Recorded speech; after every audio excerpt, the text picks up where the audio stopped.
On va démarrer. Ça va se dérouler sur une petite heure. Comme je vous disais, vous aurez la possibilité de poser vos questions par chat tout au long de la présentation.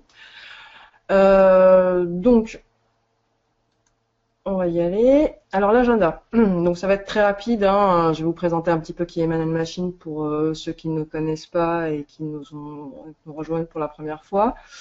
On va faire un petit rappel sur ce que c'est que faire du BIM quand même si tout le monde en parle, il va falloir qu'on reprenne certains principes de base, hein, vraiment, je ne vais pas refaire des définitions sur le BIM, etc. On va revenir sur les composantes d'un projet BIM, ça me tient à cœur particulièrement parce qu'on a tendance à s'égarer dans un process BIM lorsqu'il est lancé. On va s'appuyer sur un scénario de démarrage qui n'est pas totalement fictif, qui s'appuie sur un projet qui a été réalisé, mais dont je ne citerai pas le nom, mais simplement pour vous donner un petit peu les phases et les points à prendre en compte quand on démarre un projet BIM. Je vais insister sur le contenu commun et sur la vérification des modèles. Enfin, on parlera de l'accompagnement Man Machine sur ce sujet-là et bien sûr les prochaines dates à retenir. Donc, je vous invite à couper vos micros, s'il vous plaît. Donc, il faut que vos micros soient éteints. Et les questions se feront par voie de chat. Donc, n'hésitez pas à taper vos questions. Vous avez dans le volet comment ça s'appelle d'ailleurs, de GoToMeeting ou GoToWebinar un petit onglet chatter tout en bas. Donc, vous pouvez taper vos messages en cours de route. Alors, je vais essayer vraiment de les prendre en compte au fur et à mesure. Donc, n'hésitez pas à le faire. D'accord. En tout cas, je ferai des pauses pour que vous puissiez poser vos questions et que je puisse y répondre également. Un petit mot sur le groupe Man Machine. Donc, on est un groupe allemand créé en 84 qui se développe sur l'ensemble qui est un groupe international. Donc, on est extrêmement développé en Europe et un peu plus ailleurs dans le monde. On est présent partout en Angleterre, donc en France, en Espagne, en Italie, etc. Nous sommes donc le siège est à Munich et puis donc nous sommes la filiale française de Man Machine Allemagne. Donc nous avons un revenu environ 240 millions d'euros et nous sommes environ 800 personnes sur ces implantations. Ce qui est important à retenir, c'est qu'en fait on bénéficie évidemment d'un contexte groupe pareil, orienté comme nous sur tout ce qui est technologie BIM et déploiement de projets. Et donc, on bénéficie beaucoup des échanges justement qu'on va avoir avec nos collègues européens notamment. Voilà, donc ça c'était pour présenter un petit peu le groupe. Faut juste bien sûr ne pas oublier qu'on est un partenaire majeur de l'éditeur Autodesk. Donc on est premier en Europe, qu'on a le plus gros label de partenariat et qu'on bénéficie justement de toutes les certifications nécessaires autour des produits Autodesk pour tout ce qui est consulting, support technique et autres formations, sachant qu'on a d'autres partenariats bien sûr avec d'autres éditeurs et qu'on est nous-mêmes éditeurs de logiciels. Bon, c'est pas le sujet aujourd'hui, donc je ne m'étalerai pas dessus. C'était vraiment un petit peu pour planter le décor. Donc, petit rappel, bien sûr, sur la fameuse expression faire du BIM. Donc, on fait du BIM, ça veut dire qu'on intègre un processus de partage de données graphiques et alphanumériques. C'est très important. Le fait de comprendre que lorsqu'on veut dire ou qu'on veut s'engager dans un process BIM, on s'engage à partager les données graphiques, donc partager ses maquettes, partager ses données 2D, partager sa documentation. Et donc c'est très très important de rentrer dans un process BIM avec cet état d'esprit. Oui, vous allez me dire qu'on le fait tout aujourd'hui déjà, oui, d'accord, mais il faut bien, je veux dire, comprendre que lorsqu'on est un architecte, par exemple, et qu'on fait de la 3D depuis des années, exemple sur Archicad et autres, on fait pas pour autant du BIM. Hein. Donc, on fait du BIM lorsqu'on accepte justement de faire une maquette qui est à vocation d'être partagée, donc à vocation d'être cédée pour pouvoir être alimentée et continuer à vivre. Ça, c'était pour cet exemple-là. Donc, on est aussi, bien sûr, dans un process un peu plus exigeant que la maquette juste, je dirais, pour soi, hein, que ce soit en termes d'architecture, pour faire une maquette, je dirais, pour un concours ou pour une conception, ou bien faire de la maquette sur d'autres logiciels de simulation, de structure ou thermique. Non, on est en fait dans la production d'un modèle 3D conforme à des attentes collaboratives. C'est-à-dire qu'on va avoir une exigence en termes de modélisation, puisque notre modèle va servir pour l'étude, pour le partage et pour l'enrichissement. Donc on est dans un modèle conforme aux attentes collaboratives, et c'est là où le BIM intervient, puisque le BIM intègre cette fameuse notion de collaboration qui est primordiale, et donc nos modèles n'ont plus la même forme, je dirais, qu'avant.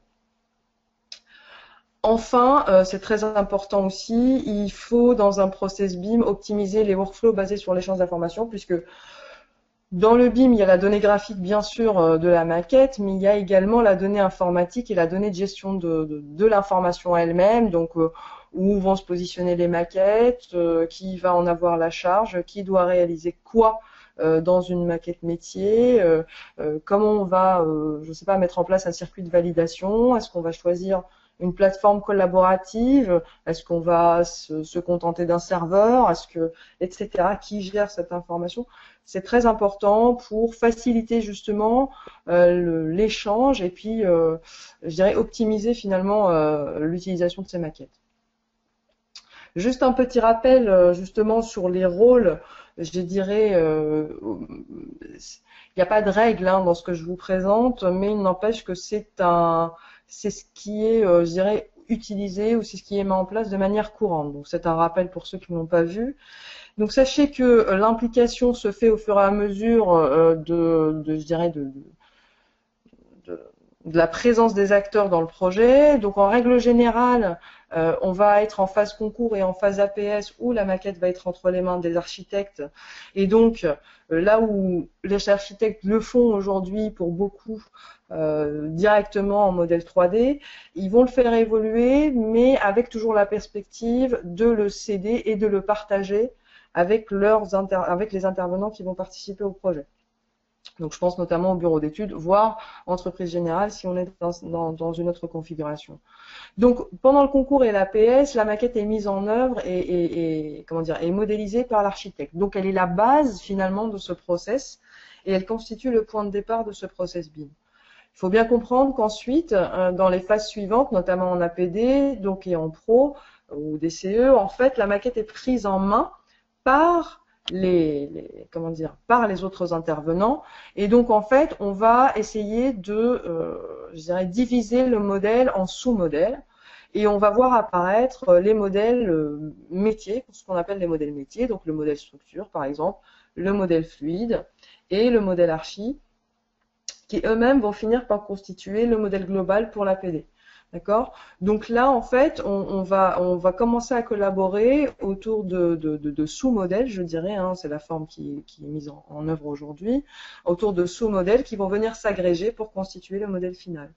Donc pareil, en fonction de la taille du projet, de la complexité, etc., on va encore continuer à, à diviser, si on le veut, ou à sectionner ce modèle encore en sous-modèles pour rentrer un peu plus dans le détail et commencer à réaliser ce dont on a, à extraire ce dont on a besoin comme détail 2D, 3D à partir de la maquette pour cette phase-là.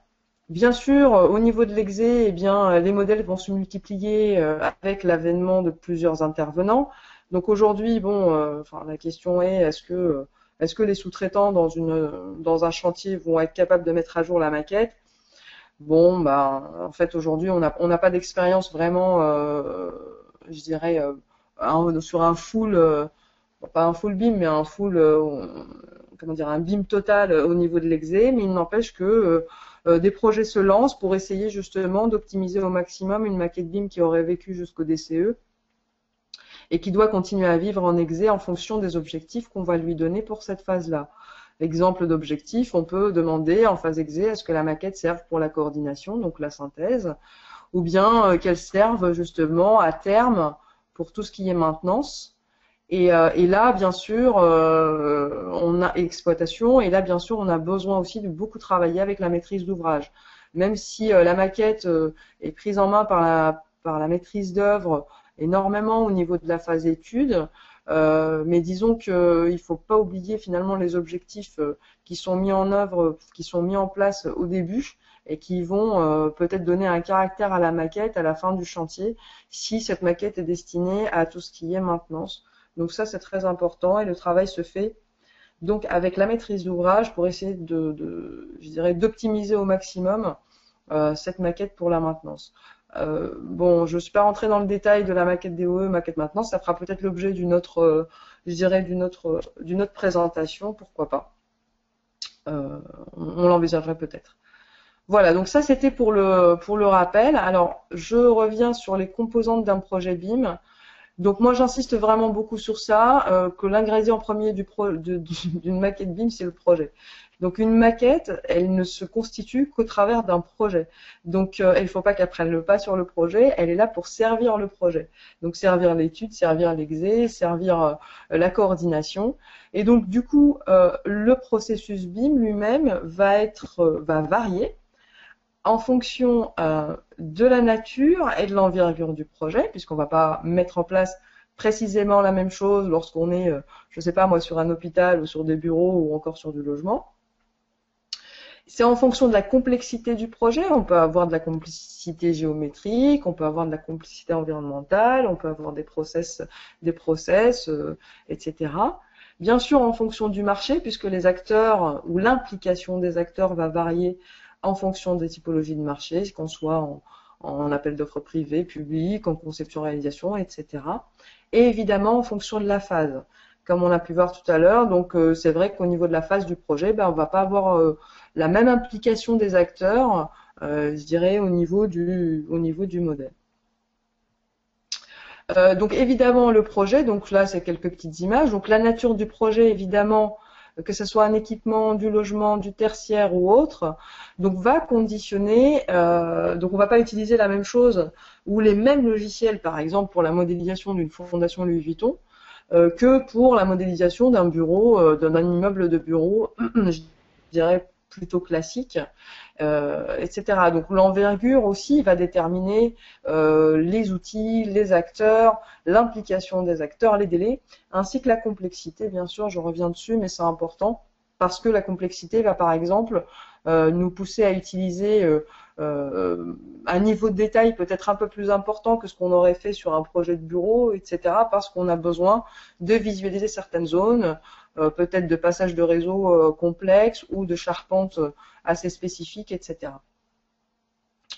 Alors, ce que je veux vous dire par rapport à ça, c'est qu'il y a le projet, et à partir des caractéristiques du projet lui-même vont être identifiés ce qu'on appelle les objectifs du process BIM. C'est-à-dire que les objectifs du process BIM sont ce qui guide quelque part le démarrage d'un projet BIM. Je ne vais pas faire une maquette pour faire une maquette. Bon, c'est bien de faire des maquettes, hein, on va dire aujourd'hui, c'est vrai que ça nous aide à comprendre un peu mieux le projet, mais il est très important pour vous, lorsque vous démarrez un projet BIM, que vous soyez BIM manager, que vous soyez acteur, que vous soyez l'architecte, que vous soyez l'entreprise, etc. Il faut absolument que le process BIM soit guidé par un objectif. Ça donne le rythme, ça permet de... Alors l'objectif du projet BIM, on peut avoir un objectif à long terme, comme on peut avoir des objectifs à court moyen terme. Les objectifs vont varier en fonction de la nature du projet. Je ne sais pas, moi j'ai des problématiques de process, par exemple, je vais mettre l'accent sur tout ce qui est fluide. J'ai des problématiques de charpente ou de façade, eh bien je vais quand même faire développer la façade un peu plus, par exemple, que ce qui est structure, en tout cas dans un premier temps et en fonction des phases. Donc on va bien sûr aussi faire varier la maquette ou la nature de la maquette en fonction aussi des attentes de la maîtrise d'ouvrage. Si une maîtrise d'ouvrage attend de vous, ou de moins, oui, attend de vous de faire de la synthèse avec une maquette BIM, eh bien, ça veut dire qu'il faut que vous ayez à tout moment des modèles coordonnés. Donc ça, c'est une vraie problématique. Il faut que ça soit tout le temps coordonné. Il faut que vous montriez ou vous démontriez que vous avez utilisé la maquette pour faire de la synthèse et pour comment dire, coordonner votre projet. Voilà, donc ça, si la maîtrise d'ouvrage veut un modèle pour la maintenance, eh bien, on va déterminer des niveaux de détail finalement, même au niveau de l'exé, qui vont correspondre plutôt à des attentes de maintenance, donc peut-être avec un niveau de détail plus faible que ce qu'on aurait fait pour de la coordination, mais qui correspondent à un niveau d'information qui soit important. Donc les objectifs du process BIM vont nous guider dans, je dirais, c'est un peu notre fil rouge quelque part, par phase et par nature de projet et par attente de la maîtrise d'ouvrage. Donc c'est très important que vous ayez toujours en tête, je dirais, soit de présenter des objectifs si vous êtes impliqué dans le projet et dans le management et BIM management de projet, ou bien d'être en attente de ces objectifs-là pour pouvoir guider la modélisation qui vous incombe, je dirais. D'accord ? Alors, bien sûr, dans un process BIM, donc on va avoir des objectifs et puis on va essayer de choisir une démarche. Donc, sur le choix de la démarche, bien sûr, ça va être guidé par le projet, bien sûr, ça va être guidé par les objectifs du projet, mais ce que je veux vous présenter, c'est simplement qu'il existe aujourd'hui deux choix de démarches qui peuvent se présenter à vous au démarrage d'un projet BIM. Donc, on en a deux aujourd'hui qui se distinguent. On a le fameux Open BIM. Donc, l'Open BIM, qu'est-ce que c'est ? Vous avez dû en entendre parler. L'Open BIM, c'est un programme de coopération universelle. Donc ça, c'est quelque chose que vous pouvez trouver si vous tapez Open BIM sur Internet. Mais donc, est un programme de coopération universelle reposant sur des standards et des processus de travail ouverts et destinés au domaine de la conception. Qu'est-ce que ça veut dire en clair ? Ça veut dire qu'en fait, on essaye de mettre en place un process qui ne repose pas sur un format propriétaire. Donc, on essaye de faire reposer l'échange sur un format qui n'appartienne à personne, ni à Autodesk, ni à Bentley, ni à Graphisoft, etc.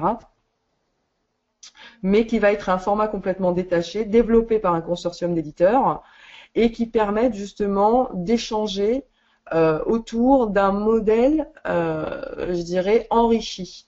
D'accord ? Donc, l'Open BIM aujourd'hui, ça veut dire ne pas travailler avec le même logiciel en clair. Ça veut dire travailler à plusieurs sur plusieurs logiciels en échangeant au travers d'un format qui un petit peu commence à être connu, qui existe depuis un petit moment et qui s'appelle IFC, donc pour Industry Foundation Classes. Et donc c'est un format qui est un format d'échange, porteur de géométrie et d'information essentiellement. D'ailleurs, on va beaucoup le rencontrer lorsque la maîtrise d'ouvrage va vous demander un modèle pour l'exploitation. On va rarement vous demander un format propriétaire type Archicad, Revit ou autre, mais on va vous demander un format IFC pour justement pouvoir le faire communiquer avec des solutions annexes. Donc l'Open BIM aujourd'hui, oui, je m'avance, mais je dis que c'est pas encore totalement au point. Mais ça tend à évoluer très très rapidement puisque tous les logiciels dits BIM vont exporter en IFC et vont importer dans une certaine mesure en IFC aussi. Donc voilà, donc l'Open BIM aujourd'hui, c'est vraiment un process multilogiciel. Donc il faut bien savoir que c'est une initiative de Building Smart. Donc Building Smart aujourd'hui, c'est une association de plusieurs éditeurs qui développent ce format et qui est aujourd'hui représentée en France par l'association Media Construct. Donc voilà, qui justement permet de répondre à toutes les questions posées autour de l'IFC essentiellement et de l'Open BIM accessoirement. Voilà. Donc justement, dans le choix de la démarche, on va avoir le fameux Closed BIM ou Full BIM. Hein, donc, ça dépend de comment on va en parler. Donc, le fameux Closed BIM, bah là, en fait, on est justement, par opposition à l'OpenBIM, se définit comme l'usage d'un format propriétaire, car il appartient à un workflow basé, excusez-moi, j'ai une petite faute, sur les solutions d'un seul éditeur. Donc, ça veut dire quoi? Ça veut dire qu'en fait, eh bien, on va choisir une suite Autodesk pour travailler. Donc, avec le logiciel de modélisation que va être Revit, le logiciel d'assemblage que va être Navisworks, les logiciels de simulation que va être Robot Structural Analysis ou autres logiciels de visualisation type 3ds Max, etc. Donc en fait, on va se baser plutôt sur un workflow qui est mono-éditeur dans la mesure du possible et qui va permettre justement un échange en règle générale plus efficace de données. Ça peut, il existe des projets. D'ailleurs, moi, je vais développer un projet tout à l'heure qui est quand même plutôt closed BIM que open BIM. Tout ça nous amène aussi à la réflexion justement entre l'open BIM, closed BIM, donc à des terminologies aussi qu'on croise aujourd'hui autour du BIM, c'est le fameux niveau collaboratif. C'est-à-dire que le fait de parler d'open BIM ou de closed BIM, finalement, nous amène aussi à réfléchir, à se dire à quel niveau on va collaborer. Alors, vous allez voir qu'on trouve aujourd'hui, alors tout ça, ça a inspiré un petit peu des normes anglo-saxonnes et notamment du Royaume-Uni, hein. Mais voilà, donc on va parler des fameux niveaux collaboratifs du BIM aujourd'hui, hein, qui circulent un petit peu partout. Et donc, pour éclaircir un petit peu ce sujet-là, on va reprendre les fameux niveaux de collaboration, parce que vous allez pouvoir entendre, par exemple, lorsque vous démarrez un process BIM, de dire, bon voilà, on va aller sur un niveau 1, niveau 2, voilà. On va rarement au niveau 0 en BIM, mais on va dire qu'en règle générale, on va démarrer niveau 2, voire 3.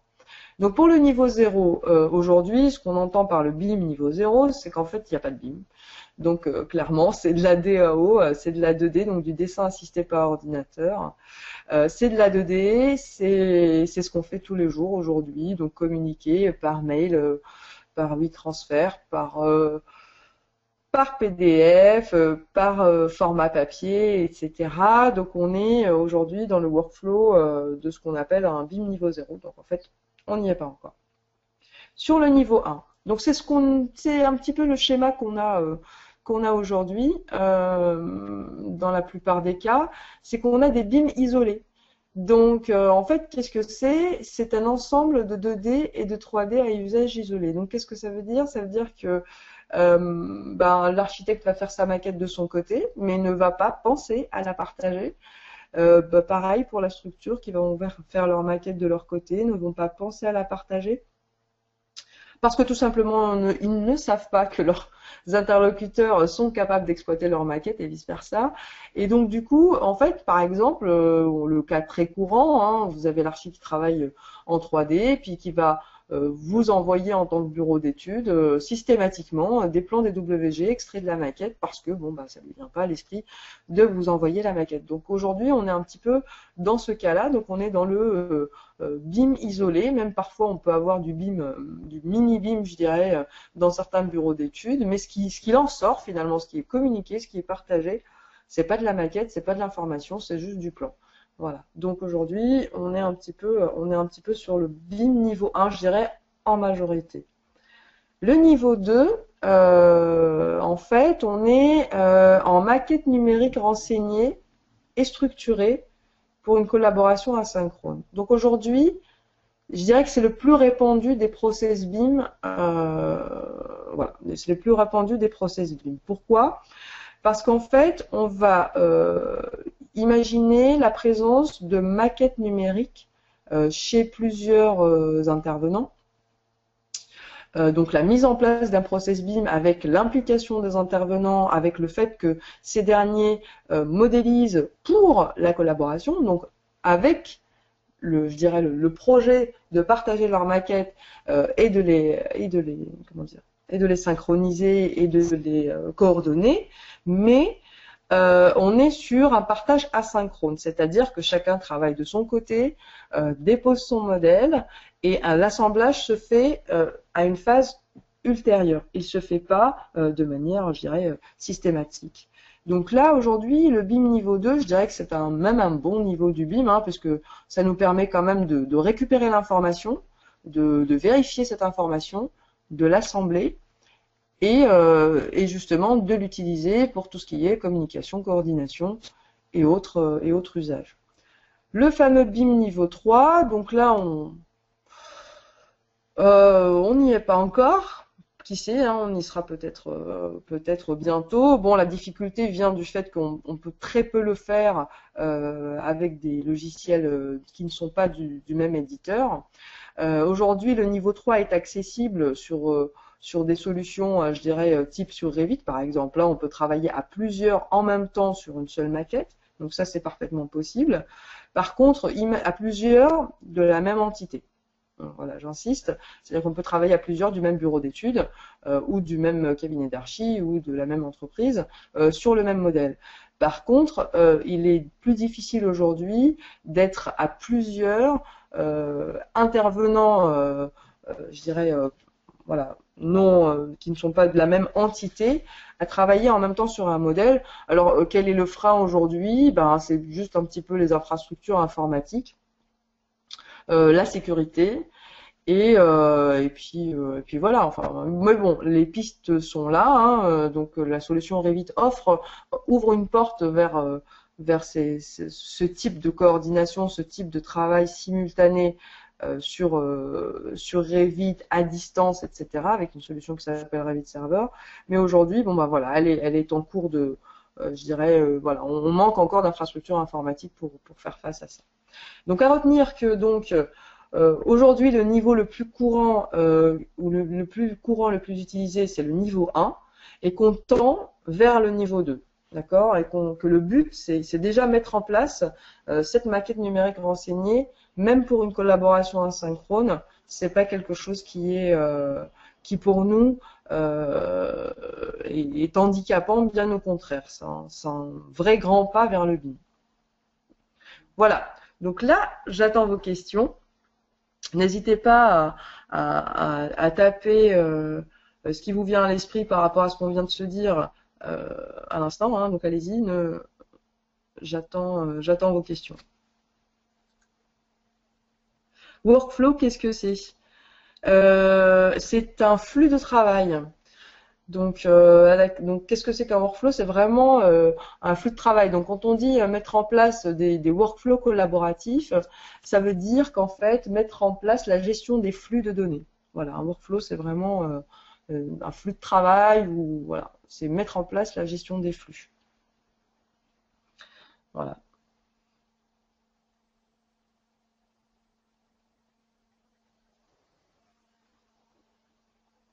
Donc, allez-y, n'hésitez pas.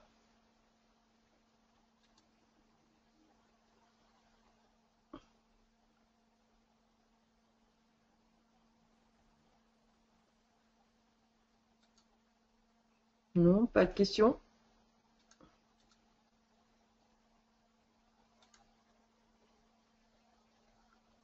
Alors, je regarde. Alors,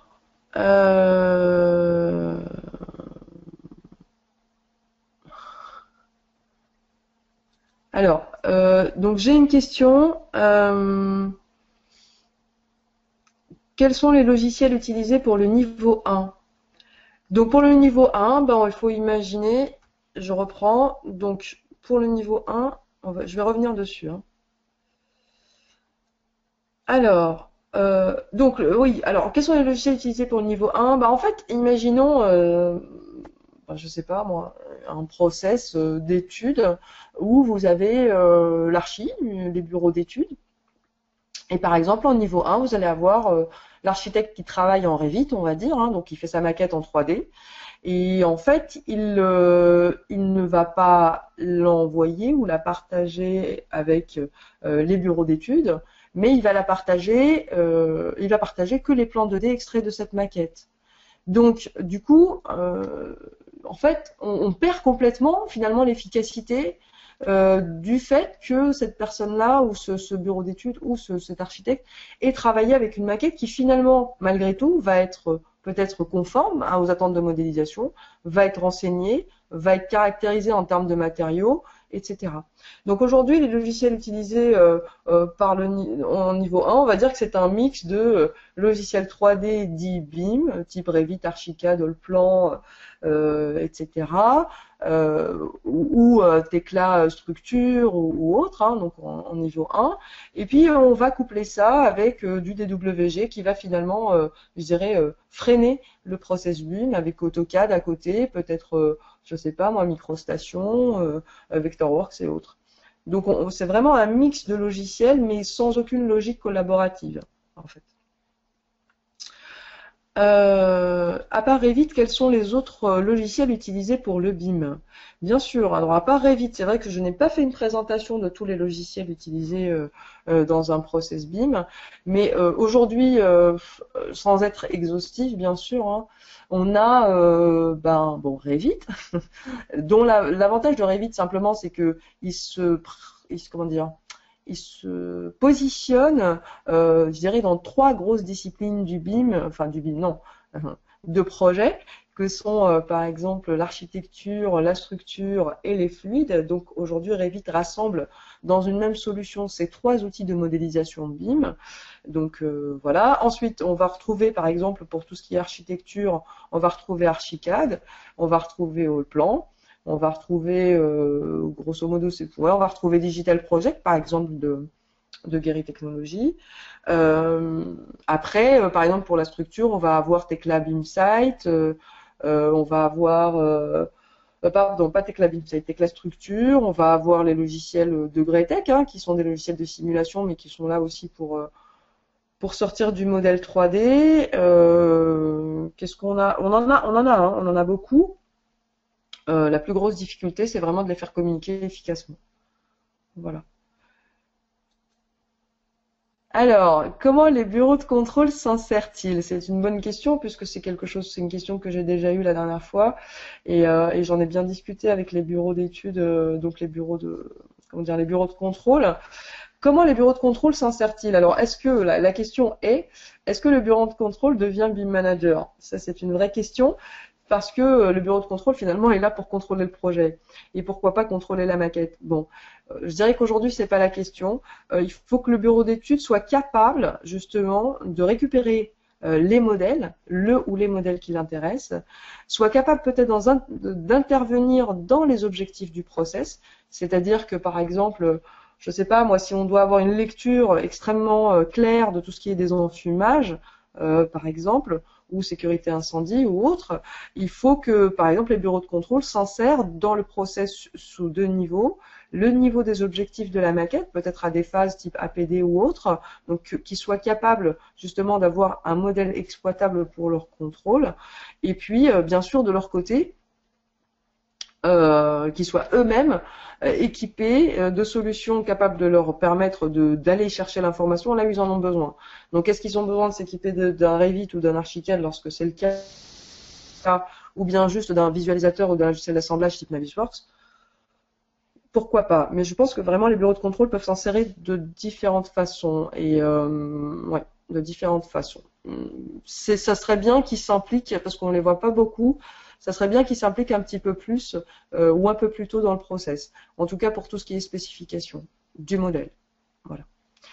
Quel est le rapport investissement-économie? C'est difficile de répondre à ça, hein. Investissement-économie, si on parle rapport investissement en termes d'équipement, de formation, je vais vous dire que l'économie, elle est dans le temps, forcément. Elle est forcément dans le temps, puisque pour deux raisons. Un, l'accès à l'information, puisque une fois que vous avez un modèle, vous n'avez pas besoin d'aller demander l'information, par exemple, je ne sais pas, d'une coupe sur un modèle, ou etc. L'information, quelque part, vous est accessible par navigation, que ce soit dans un logiciel de visualisation, ou par le fait de pouvoir, je ne sais pas moi, chercher toutes les vues dont vous avez besoin dans un modèle qu'on vous fournirait au format natif, par exemple, dans une solution type Revit ou Archicad ou autre. Donc, pour moi, c'est sûr qu'il faut investir peut-être dans les logiciels, peut-être dans une formation, mais vous n'êtes pas en tant que bureau de contrôle, si vous l'êtes, impliqué dans la notion de modélisation, donc il n'y a pas besoin non plus d'être un expert du logiciel, mais surtout être capable d'aller chercher l'information. Donc je pense que quand même, aujourd'hui, l'économie, elle est plus mesurée dans le temps, même dans un process BIM global, elle est plutôt mesurée dans le temps qui est lié par exemple à la gestion des modifications, ou à la gestion de l'accès à l'information, puisqu'on n'a plus besoin d'attendre que la personne vous envoie le plan, puisqu'on exige qu'elle dépose son modèle, par exemple dans un process, on exige qu'elle dépose son modèle de manière à ce que tout le monde ait accès à l'information. Voilà, j'espère avoir répondu à votre question.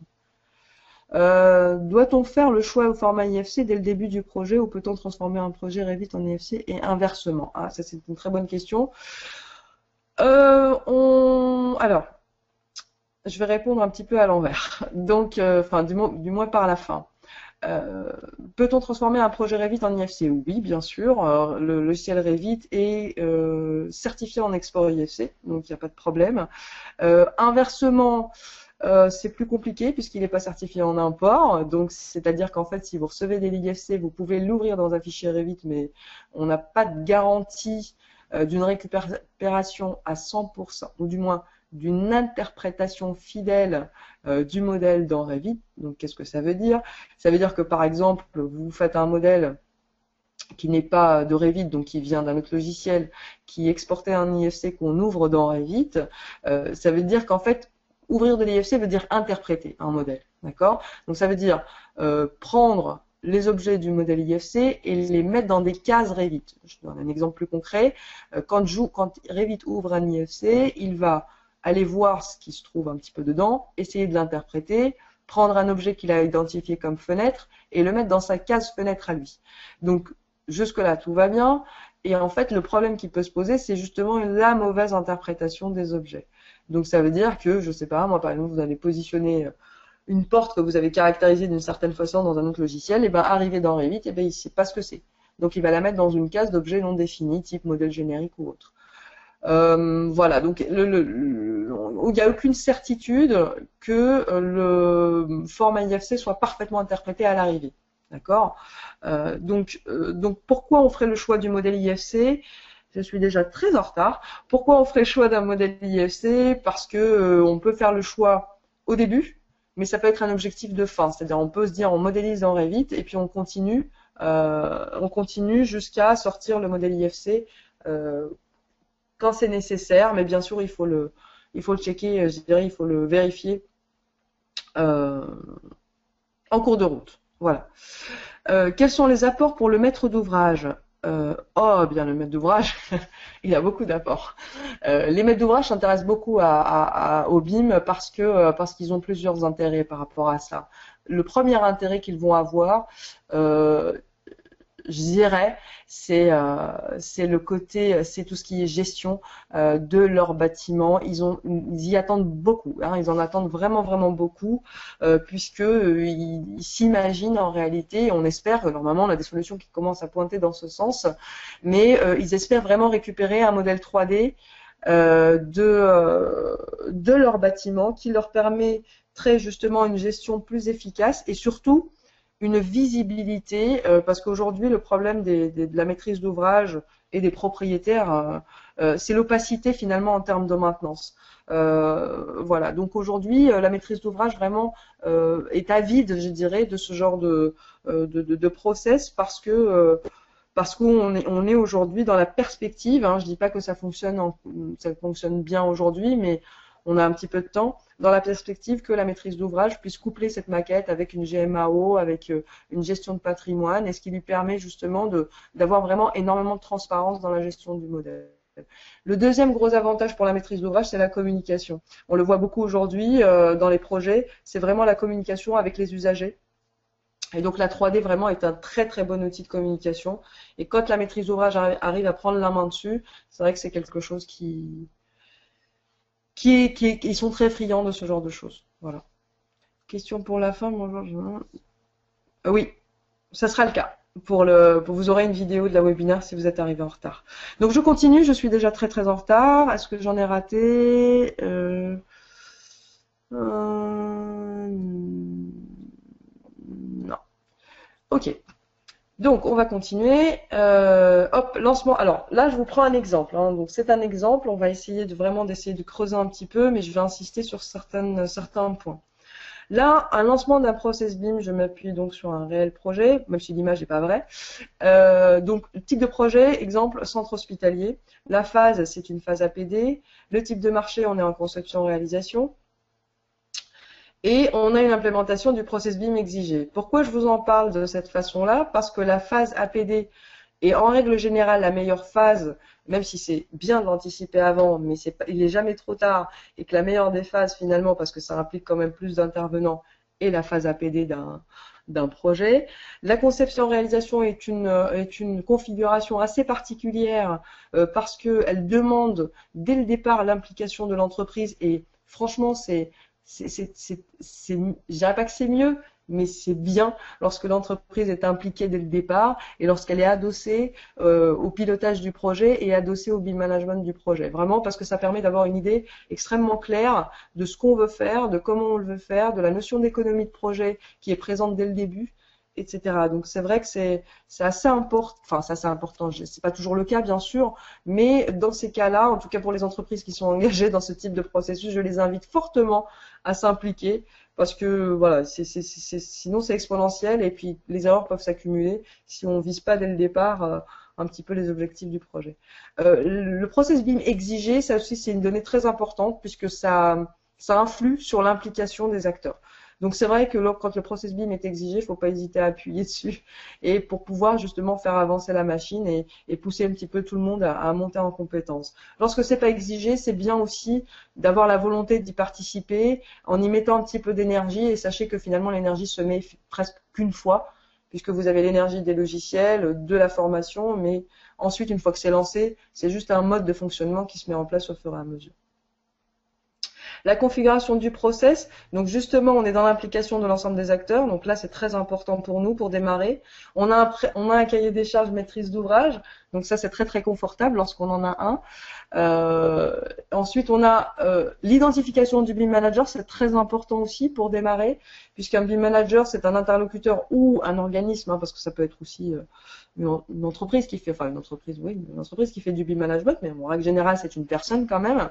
Et donc lorsqu'on identifie le BIM manager, on peut justement tout de suite avoir un interlocuteur. Et donc là, ça se passe un petit peu comme ça. Donc du coup, on identifie un interlocuteur sur ce sujet-là, qui devient finalement la personne qui va centraliser les informations, les actions et toutes les attentes autour du BIM, mais toujours adossé au projet. Donc ça, c'est très important, puisque un BIM manager ne travaille jamais tout seul dans son coin. Il travaille toujours pour le projet. Il est au service du projet, donc il est toujours adossé aux objectifs qu'on a mis en place pour cette maquette et pour le projet. Donc là, dans ce cas précis, l'objectif final, c'était la maintenance. Donc du coup, bah voilà. Donc ça nous pose plein de questions en disant, bah on va démarrer par exemple en Revit, et puis ensuite il va falloir quand même qu'on valide les IFC au fur et à mesure pour être sûr qu'on a la bonne cadence et qu'on a un modèle intègre. Donc la mise en place du process, c'est très important. Donc on définit. Alors ce qu'il faut que vous preniez en compte, moi ce que je mets là, c'est vraiment, je dirais, des axes de réflexion ou des axes sur lesquels il faudra pointer lorsque vous êtes confronté à ce type de projet. Les objectifs, j'insiste beaucoup dessus parce que s'il y en a pas, il faut aller les chercher. D'accord? Ensuite, identification des acteurs, sachez qui est avec vous en train de modéliser, qui sont vos interlocuteurs. Alors, ce qui est important aussi pour un BIM manager, c'est d'essayer d'identifier ses interlocuteurs chez chacun des intervenants, puisque un BIM manager ne va pas travailler directement avec l'équipe qui va modéliser ou l'équipe qui va faire les études, mais l'idéal, ça serait qu'il ait un interlocuteur qui lui permette justement de gérer le modèle chez lui en interne et qu'il soit lui-même interlocuteur du BIM manager. Comment on va appeler ces interlocuteurs-là? Ça va être des modèles managers ou des BIM coordinateurs, d'accord? Et ça, c'est très important, c'est d'identifier quelque part les acteurs, non pas du projet, puisque là, vous les connaissez, mais les acteurs qui sont liés à la maquette. qui sont vos homologues, qui va travailler avec vous, qui est votre interlocuteur si, à part le BIM manager bien sûr, mais si la maquette n'est pas conforme, je ne sais pas, vous recevez une maquette fluide ou une maquette structure qui ne convient pas à vos besoins, et même si c'est au BIM manager de gérer ça, mais il faut que vous chassiez quand même qui est votre homologue sur ce sujet-là, etc. Donc, le niveau de collaboration, évidemment, il faudra choisir le niveau de collaboration, de savoir si on est en niveau 1, 2, 3, on espère 2 et plus. Bien sûr, le planning de déploiement, hein, ça guide tout de suite notre démarche. Alors, un planning de déploiement, ça sous-entend deux choses, je dirais. On n'a pas toujours des acteurs qui sont parfaitement formés, prêts à y aller, avec des personnes qui ont de l'expérience sur ce sujet-là. Donc le planning de déploiement va aussi intégrer le fait qu'il faut passer par une période de formation, il faut passer par une période d'accompagnement pour essayer justement de prendre le train d'un process BIM qui a été mis en route. Donc pour ce projet-là en question, il a été question justement d'un planning de déploiement, qui va être formé quand, qui l'est déjà, quand est-ce qu'on va pouvoir produire les premiers modèles, etc. Quel niveau de détail, etc., etc. Donc c'est important d'avoir aussi un planning qui intègre même les formations, etc., que vous êtes obligé de mettre en place pour ce process. Et enfin, bien sûr, réflexion et identification du mode collaboratif. Donc ça va être, voilà, donc ça rejoint un petit peu le niveau de collaboration, mais surtout, voilà, est-ce qu'on met en place une plateforme collaborative? Est-ce qu'on met en place une plateforme collaborative? Quelle forme elle va avoir? Est-ce que ça va être la même sur les études et puis elle va évoluer au niveau de l'exé? Est-ce que, etc. Donc ça, c'est des questions qu'il faut se poser. Une plateforme collaborative, c'est pas plus compliqué qu'un lieu où les modèles vont être stockés pour être accessibles à tous. Le plus, je dirais, que ça va avoir, c'est justement le fait de dire que ça va être structuré d'une certaine façon. On va stocker le modèle archi à tel endroit, on va stocker le modèle structure, on va stocker le modèle compilé à tel endroit. Tous les documents du BIM management, type protocole et autres, vont être stockés à un endroit, etc. Il est important de clarifier tous ces points-là, c'est-à-dire savoir où votre modèle va être posé, où est-ce que vous pouvez aller chercher les modèles des autres, qui est votre interlocuteur si vous avez un problème, je ne sais pas, sur la plateforme collaborative ou sur un Revit ou sur le fait d'assembler les modèles, ou etc. Donc tout ça, c'est très très important. Bien sûr, il faut parler des solutions logicielles aussi. Donc à un moment donné, il faut commencer à choisir le ou les logiciels pour lesquels qu'on va utiliser dans ce process. Les logiciels de modélisation, on va regarder ça. Donc, bien sûr, oui. Donc, je reviens aussi. Les rôles et les responsabilités, malgré tout, c'est important. Il est important que les intervenants sachent précisément qu'est-ce qu'il leur incombe de faire dans cette maquette, qui modélise quoi, je sais pas moi, est-ce que la structure va modéliser les grosses œuvres ou pas, est-ce qu'ils vont modéliser la charpente, est-ce que les fluides doivent modéliser dès à présent tous les lots, ou bien bon, ils peuvent se contenter juste du lot CVC dans un premier temps parce que pour X raisons. Est-ce que par exemple tout ce qui est structurel va passer entre les mains de la structure, ou bien ça va rester un petit peu entre les mains des architectes parce que pour les besoins de l'étude, etc. Tout ça, ça se discute. C'est pour ça que je reviens sur le fait qu'on n'a pas de règles précises. C'est vraiment en fonction du projet. Lorsqu'on a une complexité au niveau des façades, par exemple, on va avoir peut-être pas une arborescence, mais on va avoir un découpage des rôles qui va être différent. Peut-être qu'on va laisser, comme vous voyez dans l'organigramme en dessous, peut-être vous allez laisser les fluides entre les mains des fluides, l'architecture entre les mains des architectes, la structure entre les mains des architectes, et peut-être tout ce qui est problématique spécifique, donc ce que j'ai mis en SPE, donc problématique spécifique, je sais pas, l'enveloppe est une problématique spécifique, parce qu'elle est complexe, et ben on va avoir un bureau d'études spécialisé. Donc ce bureau d'études-là va prendre en charge ce sujet-là, et donc qui ne sera plus entre les mains des archis, même s'il y a coordination et collaboration entre les deux. Enfin, bien sûr, la coordination. Qui fait la coordination? Qui c'est qui monte le modèle global, etc. Donc ça, c'est important. En règle générale, c'est du rôle du BIM manager, mais quand même, c'est important que ça soit dit, d'accord? Donc, les délimitation des contours d'action par intervenant, c'est très très important. Le fameux niveau collaboratif, donc là on choisit un niveau collaboratif 2, donc ça veut dire que c'est un niveau où chacun modélise, je dirais, produit son modèle dans la limite des contours qui lui sont attribués, avec une collaboration ou un dépôt de modèle de manière asynchrone, c'est important. Donc, on choisit une solution collaborative BIM, par exemple Closed BIM. Donc, ça veut dire qu'en fait, on va travailler chez un seul éditeur. Et bien sûr, ça c'est très très important et vous allez le voir arriver, bien sûr, le fameux niveau de détail par discipline. On est en phase APD, on a choisi un niveau collaboratif 2, donc là les bases sont posées. Hein. On connaît notre projet, on connaît les intervenants, on connaît le BIM manager, on a identifié quelques BIM coordinateurs dans certaines disciplines. Le niveau collaboratif 2, donc tout le monde ne travaille pas en même temps sur la même maquette, mais on a plusieurs maquettes par métier. On a délimité les contours donc de modélisation de chacun. On sait qu'on travaille on a choisi, on va dire, de dire qu'on travaille au maximum avec un seul éditeur. Et puis on va décrire les niveaux de détail. Donc les niveaux de détail, je ne vais pas revenir dessus, mais surtout on va entendre parler de level of detail, level of development, etc., emprunté à nos amis anglo-saxons. Moi, par expérience aujourd'hui, et comme j'ai vu faire dans certaines entreprises, en fait, et c'est très très pratique et pragmatique, c'est justement l'utilisation d'un tableau descriptif des objets à positionner dans le modèle en fonction des phases. Et enfin voilà, on pourra en reparler si vous le souhaitez. Mais aujourd'hui, pour tout ce qui est niveau de détail, il est important que ça soit très clair pour tout le monde et que ça soit quelque chose comment dire, qui soit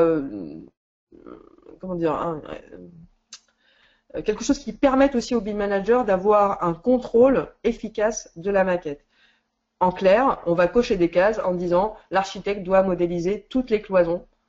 Donc je coche la case architecte qui doit les cloisons pour le mode AP, pour la phase APD. Je coche menuiserie pour l'architecte. Je coche réseaux principaux pour les fluides. Je coche éléments porteurs pour la structure. Je coche vraiment. Et je coche ce qui doit être modélisé, je coche ce qui doit être informé. Type, je sais pas, est-ce que j'ai besoin de voir les matériaux à cette phase? Oui, non, etc. Donc aujourd'hui, le niveau de détail, donc il est déterminé par discipline et par phase. Donc, et puis bien sûr le planning de la modélisation, évidemment. Quand est-ce qu'on commence à modéliser? Quand est-ce qu'on sort les premiers modèles? Quand est-ce qu'on coordonne tout ça? Etc. Quelle est la date à laquelle on doit déposer le modèle? On doit déposer, je sais pas, moi par exemple, je sais pas moi, le 20 octobre, je dois déposer le premier modèle. Ça veut dire qu'en fait, le BIM Manager se donne 15 jours pour, se donne, je dirais même pas, 3 jours pour vérifier le modèle. La semaine d'après, on fait une réunion, on corrige les modèles et on se donne encore 15 jours pour le dépôt du modèle. Voilà. Et ensuite, on va dire qu'on va faire un dépôt de modèle hebdomadaire, etc., etc. Donc, il nous faut un planning et qui soit, dans le meilleur des cas, accolé au planning du projet. Alors, les logiciels, bien évidemment. Donc, si on choisit la solution Autodesk Revit pour l'ensemble des métiers, hein. Pourquoi j'ai mis une petite étoile ici? C'est très important parce que Revit a cette particularité, je le sais un petit peu moins sur les autres logiciels, mais Revit a la particularité de ne pas être compatible avec les versions qui ne sont pas la même que lui. C'est-à-dire qu'en fait, si je suis en 2015, il faut que tous les Revit de tout le monde soient en 2015. Sinon, le système est bloqué et on ne peut plus communiquer entre nous. Donc ça, c'est juste un postulat à poser au départ. Lorsqu'on choisit une solution Revit, on choisit une version, pas juste le logiciel. D'accord? C'est très très important pour cette solution en l'occurrence que vous gardiez toujours à l'esprit que si Revit est choisi dans un projet sur lequel vous participez, il faut que vous précisiez la version. Si vous êtes en version 2016 de Revit et qu'en face de vous l'architecte est en version 2014, eh bien votre modèle ne lui sert à rien. Voilà. Et vice versa. Donc ça c'est très important. Donc si on choisit Revit, on va choisir la version de Revit. La solution d'assemblage et de vérification, on va choisir par exemple la solution Navisworks Manage ou Simulate, sachant que la Manage permet de faire, c'est un peu, je dirais c'est les grandes lignes, mais Navisworks Manage permet de faire de la détection d'interférences que ne permet pas de faire Simulate. Et la solution de visualisation, si on doit communiquer avec la maîtrise d'ouvrage, eh bien il va falloir quand même prévoir un logiciel pour que celle-ci visualise sans qu'elle soit forcément équipée avec les logiciels de modélisation ou d'assemblage un petit peu plus complexes type Navisworks Manage ou Simulate. Et puis bien sûr, mise en place des workflows. Donc ça, on va écrire un petit peu comment on va échanger, comment on va valider, etc., etc. Donc les workflows d'échange et de validation, type, je sais pas moi, si on est en Revit et moi je vais demander que à chaque fois que vous déposez en Revit, bah, je voudrais que vous déposiez l'équivalent en Navisworks parce que ce qui me permet de faire l'assemblage directement sur Navisworks, sachant que Revit c'est exporté en Navisworks aussi directement. Voilà. Donc voilà, j'avais mis quelques logiciels, puisqu'il n'y a pas que Navisworks, on ouvre un petit peu notre esprit vers des solutions type Tekla BIMsite ou Solibri qui existent aujourd'hui, qui nous permettent justement d'assembler des modèles et d'avoir du logiciel de modélisation et ou d'assemblage. Alors, le contenu commun pour la coordination, ça j'insiste beaucoup dessus. Il faut mettre en place une plateforme collaborative. En l'occurrence, pour un projet comme celui-ci, la plateforme qui a été choisie, ça a été SVN. SVN, c'est un petit serveur, enfin, c'est une solution gratuite qui nous permet de mettre en place un serveur d'échange enfin, sur lequel vous allez pouvoir déposer vos fichiers, mais qui nous permet surtout de faire du versionning et de voir qui a déposé et quand. Voilà. Donc, le BIM manager ou l'architecte doit, dans une configuration Revit, vous mettre à disposition un fichier référentiel. On va voir juste après ce que c'est. On doit mettre la mise à disposition de contenu commun, paramètres partagés dans Revit, les cartouches, les gabarits si possible, ou éléments de bibliothèque, ce qui n'est pas toujours le cas parce qu'il faut, voilà. Il faut bien sûr la diffusion de la liste délivrable, puisque faut pas oublier qu'aujourd'hui, finalement, on fait tout ça finalement pour livrer quelque chose. Donc, en règle générale, on va livrer de la 2D en plus. Et puis, bien sûr, diffusion du fameux protocole BIM pour la phase. Alors, le protocole BIM, évidemment, ça va s'appeler aussi BIM Execution Plan ou plan d'exécution BIM. Vous allez retrouver un petit peu ces définitions-là. Ça peut parfois se confondre avec une charte graphique BIM. Bon, il y a des nuances, mais bon, on pourra en discuter si vous le souhaitez. Et enfin, bien sûr, la diffusion du planning. C'est-à-dire qu'en fait, avant de commencer à modéliser, eh bien, normalement, vous devriez avoir tout ça qui est en place. La plateforme collaborative, le référentiel, le contenu commun, la liste des livrables, le protocole et le planning. J'ai oublié, peut-être, rappel des objectifs. Mais normalement, dès que vous démarrez dans un process BIM qui est mis en place et correctement managé, vous devriez avoir l'ensemble de ces points-là qui doivent être abordés, qui doivent être fixés, ou bien, voilà, il faut que tout ça vous soit accessible. Et puis enfin, il faut qu'on parle un petit peu de l'organisation de modèles, puisqu'on va parler finalement d'une arborescence, mais ça c'est dans le serveur d'échange. On va organiser les modèles d'assemblage par métier, et puis on va découper le projet en sous-modèles, évidemment, hein, puisque on peut pas avoir un modèle global, donc on va découper les modèles. Donc ça va être géré et par discipline, mais aussi par les poids des fichiers, puisque le poids des fichiers, au bout d'un moment, on est un petit peu limité. Donc s'il faut sectionner un petit peu le projet en 3 ou en 4 zones, c'est important. Et puis, il faut pas aussi, c'est bien que le BIM Manager vous donne des recommandations d'organisation interne, type, voilà, travailler en sous-projet, organiser l'arborescence, etc. Tout ça, ça se met en place vraiment au démarrage. Donc voilà, donc il vous explique un petit peu l'arborescence, un découpage de projet, etc. Vos questions, je suis très en retard, donc allez-y. Je suis très très en retard.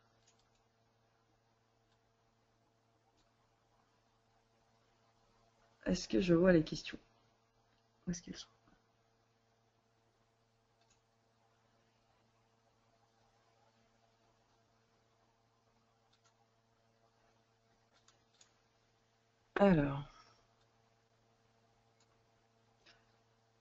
Alors, oui, donc j'ai une question, qu'est-ce qu'un gabarit contenu commun? Alors, un gabarit, en fait, c'est un fichier de départ. Donc, quand vous ouvrez, par exemple, un premier fichier Revit une toute première fois, il va vous ouvrir un fichier avec des vues qui sont pré-paramétrées, des niveaux qui sont déjà présents, etc. Donc, il nous est possible, tout comme on le ferait pour AutoCAD, en préparant une liste de calques en amont, en utilisant un gabarit, par exemple, avec une liste de calques déjà prédéfinie, etc. Eh bien, on peut le faire dans des logiciels type Revit ou autres, d'ailleurs, et en pré-paramétrant votre fichier de départ. Par exemple, avec une organisation de l'arborescence des vues, une organisation des niveaux, une organisation du style d'affichage, par exemple. Je vais afficher je sais pas moi, mes murs en rouge ou etc. Donc vous pouvez faire ce qu'on appelle mettre en place des gabarits qui peuvent être mis en place chez vous en interne parce que qui sont propres souvent à des métiers particuliers. On va pas utiliser le même gabarit en électricité qu'en architecture. Donc c'est bien de mettre en place vos gabarits au fur et à mesure. Alors, le BIM Manager peut mettre à disposition des gabarits, mais en règle générale, ils sont souvent liés au projet et surtout à votre charte graphique interne. Mais il y a quand même une cohérence à mettre en place par rapport au projet global. Donc un gabarit, c'est un fichier de départ qui est préparamétré. Voilà. Est-ce que le BIM Manager a pour rôle... attendez. Tac, je crois que j'ai perdu. Ah. Finalement, ces arborescences et le management du projet sont définies bien en amont par... Oui. Donc, finalement, toutes les arborescences et organisations, management de projet sont définies bien en amont par un Building Execution Plan figé par le BIM Manager. Alors, oui, c'est le plus tôt possible, même si pour une phase de concours, c'est bien de commencer à l'envisager dès ce point-là, hein, bien sûr, c'est très très important. Par contre, c'est pas figé. Hein, un BIM Execution Plan, au départ, vraiment, va donner le départ. Il est évolutif, un BIM Execution Plan. C'est pour ça que j'insiste sur le fait qu'il soit mis en place par phase. Donc, il est évolutif puisque la structure des modèles va évoluer, puisque peut-être les intervenants vont changer, etc. Mais oui, les arborescences et l'organisation, la plateforme, le nommage des fichiers, etc. sont mis en place le plus tôt possible, évidemment. À quoi sert une mission de synthèse au milieu de tout ça? Mais non, gestion des conflits, non. Alors, à quoi sert une mission de synthèse au milieu de tout ça? Gestion des conflits avec plusieurs modèles. Non, la mission de synthèse n'est absolument pas occultée, puisque une mission de synthèse, la synthèse a pour mission de détecter les incohérences, mais de trouver des solutions. D'accord? Donc, un BIM manager qui vient là et qui va faire une détection d'interférences va, comment dire, va juste faire une détection d'interférence. Et il ne va pas pouvoir interpréter ni trouver des solutions. Maintenant, je suis d'accord avec le fait que normalement, on est censé avoir des modèles coordonnés. Et donc avec par exemple des fluides qui ne tapent pas du tout dans les poutres ou etc. Mais en fait c'est pas du tout le cas aujourd'hui. Donc la synthèse a de beaux jours devant elle, puisque même en 3D on a encore des problématiques de coordination parce que pour des questions de temps, pour des questions de rendu, pour des questions de coordination même en interne dans les bureaux d'études. Donc non, la synthèse est vraiment bien présente aujourd'hui. Même avec l'usage de la maquette numérique.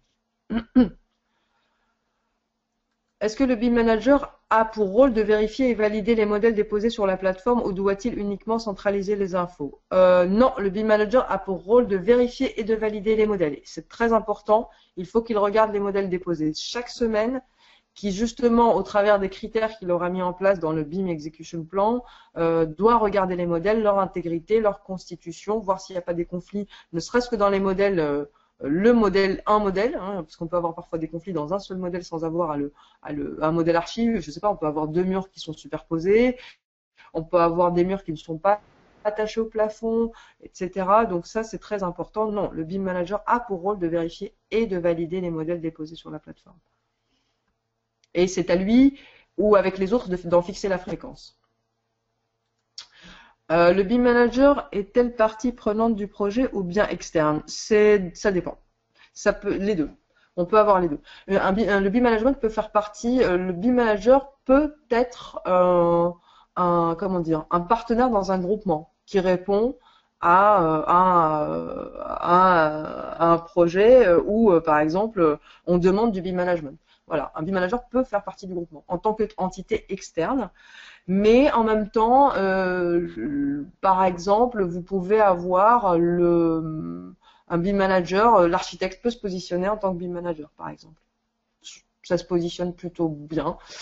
Sinon, qu'est-ce qu'on peut avoir aussi? L'entreprise peut être BIM Manager si vous êtes en conceptualisation ou si vous êtes en phase exé. Vous pouvez vous retrouver avec l'entreprise qui a sa propre entité de BIM Management. C'est assez, je dirais, c'est assez fluctuant. Il y a pas de règle, mais ça peut être externe ou interne. Qui paye le BIM Manager? Très bonne question.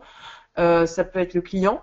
quand on est par exemple en mode, je dirais, groupement où l'offre BIM management fait partie de l'offre globale, par exemple.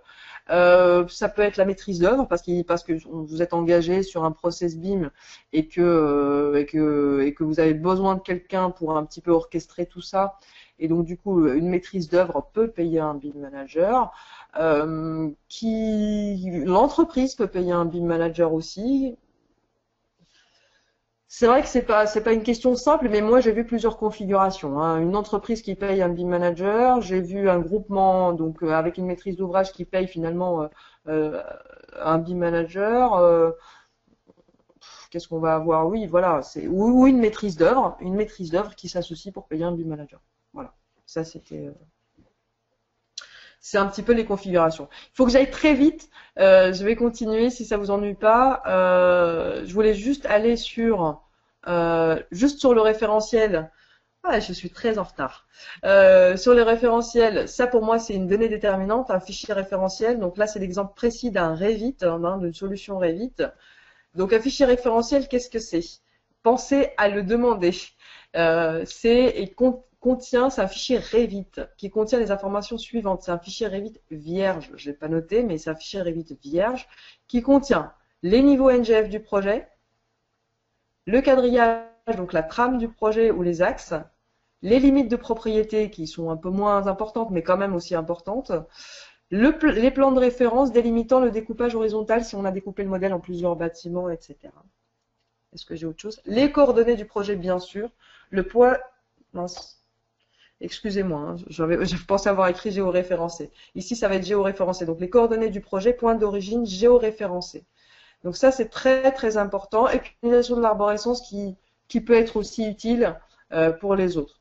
Donc, normalement, au démarrage d'un projet, vous avez entre les mains, si l'architecte veut bien vous le donner ou le BIM manager veut bien. Normalement, c'est la meilleure façon de commencer avec Revit.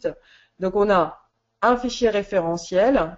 Ça porte pas plusieurs noms, hein. En règle générale, ça porte ce nom-là, où vous allez avoir toutes ces informations-là.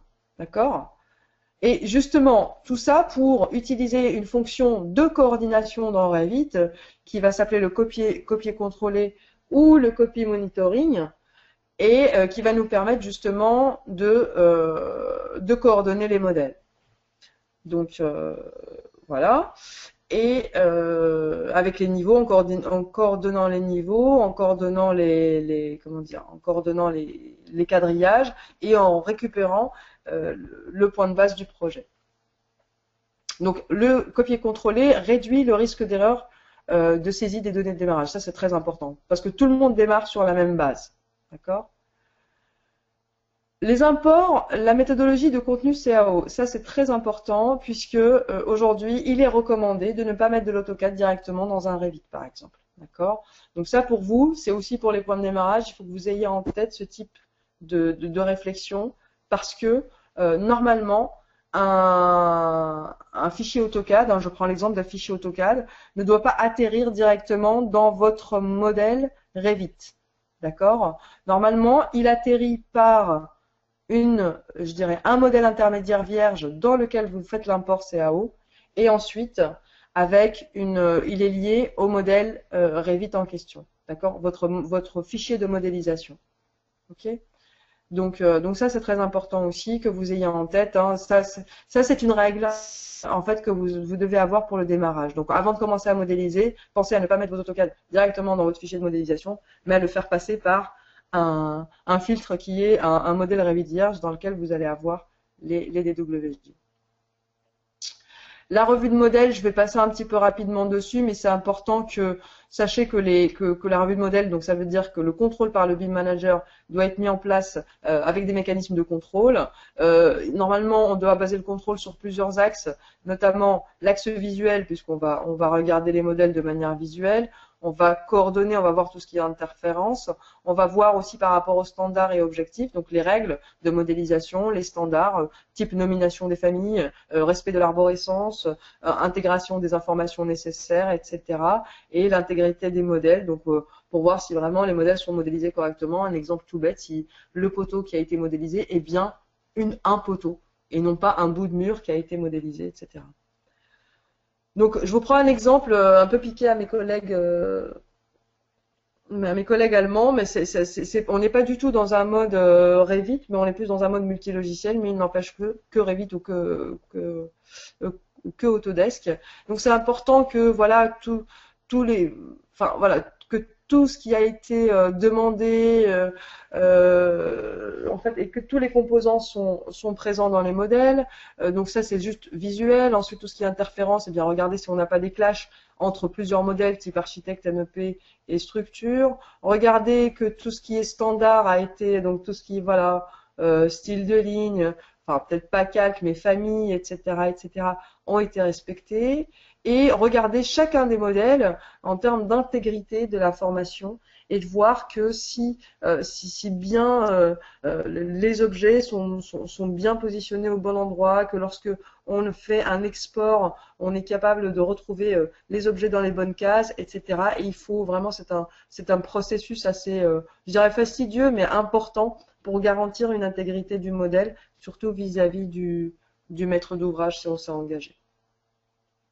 Voilà, donc nous, on va avoir pour Revit justement des outils complémentaires qui vont nous permettre ici dans Librairie et Project vraiment de visualiser le modèle, de le, comment dire, de le vérifier et de voir qu'on est bien conforme aux attentes qu'on nous a données. Voilà. Après, disons que nous aujourd'hui, mes collègues allemands et on dirait en Europe ont développé aujourd'hui une suite d'outils complémentaires qui permettent d'automatiser certaines tâches et surtout qui vont dans le sens de la modélisation de modèles intègres pour le BIM. Donc du coup, je dirais, cette application, ces applications sont disponibles à partir de Revit 2016 et qui vont s'appeler la MOOM, ou Man and Machine Building Design Suite. Et c'est vraiment une mutualisation de tous les outils qu'on a mis en place pour tout ce qui est tout ce qui est autour de la modélisation Revit et aussi autour du BIM. Voilà, vous avez le temps de poser quelques questions. Je suis très en retard. C'est pas grave.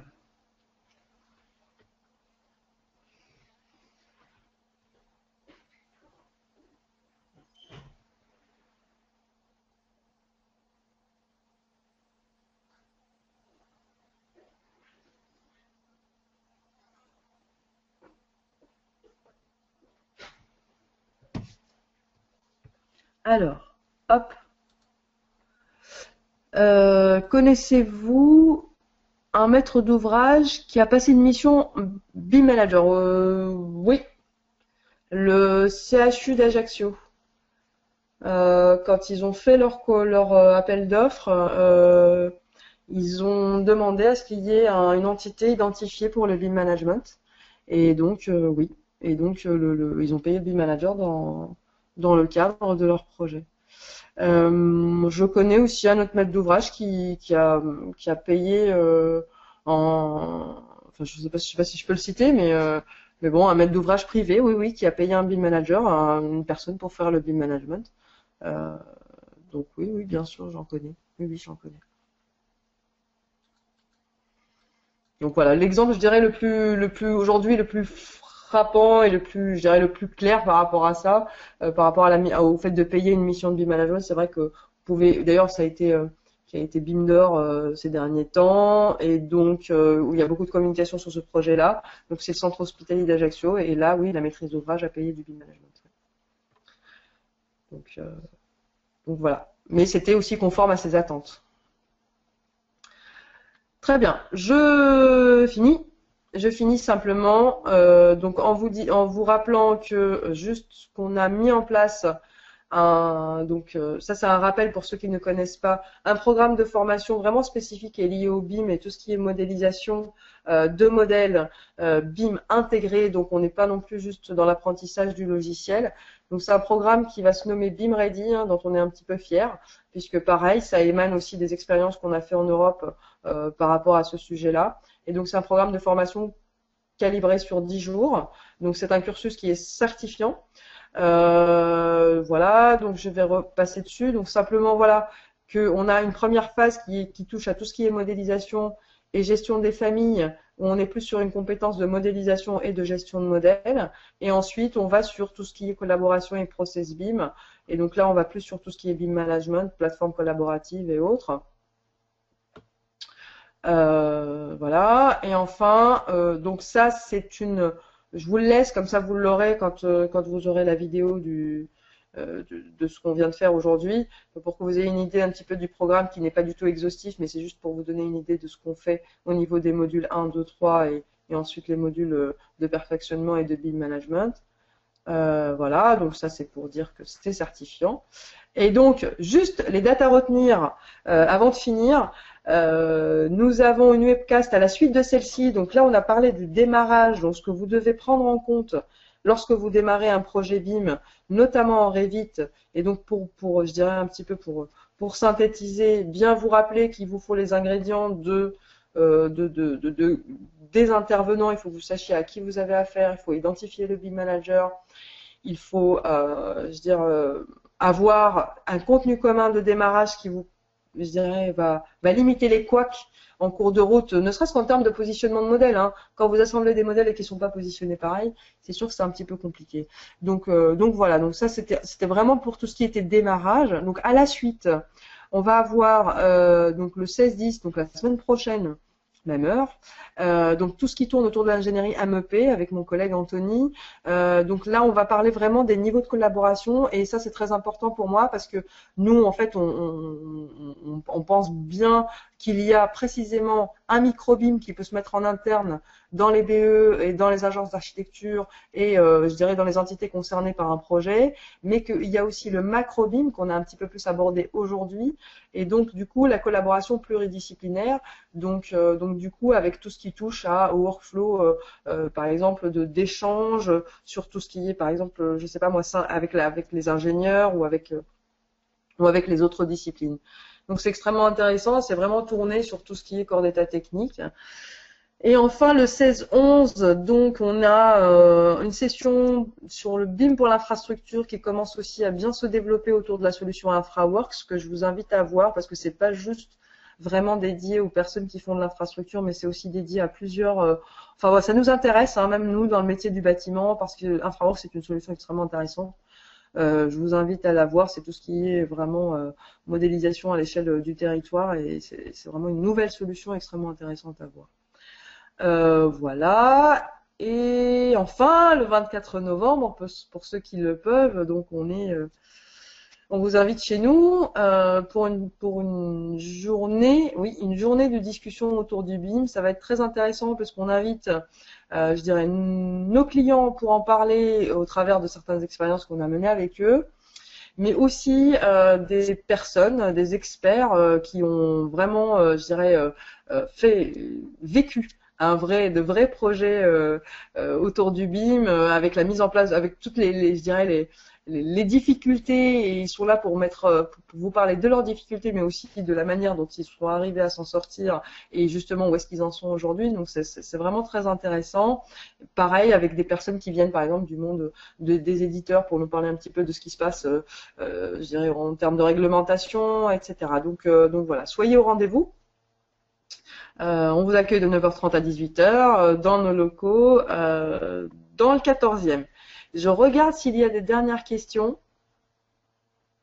Je regarde juste, je crois que j'en ai une dernière. Merci, merci beaucoup. Merci beaucoup d'avoir été là. Si vous avez des questions, je peux prendre encore quelques minutes si vous le souhaitez. Je peux prendre quelques minutes. Dites-moi. Mais sinon, merci beaucoup à tous d'avoir été là. J'espère que ça vous a été utile. Et on vous retrouve donc le 16 avec Anthony sur le sujet de tout ce qui est collaboration autour des métiers de la mécanique, de l'électricité et de la plomberie. Voilà. Je vois si vous avez des questions, si vous le souhaitez. Est-ce que j'en ai? Non. Bon, eh bien on va clôturer cette... Ah, non, si, il y en a. Quelles sont les dates pour la formation certifiante? Bah, écoutez, on va revenir vers vous très précisément, hein. Donc c'est noté, la question est notée. On vous enverra un mail à ce moment-là pour les prochaines dates qui sont en train d'être mises en place. Donc on vous envoie ça dès qu'on les a, mais très vite. Voilà. Merci beaucoup à tous d'avoir été là. Ben, au plaisir de vous retrouver donc la prochaine fois. Merci. Et eh bien, ou peut-être chez nous, donc le 24. Merci et au revoir. Merci beaucoup.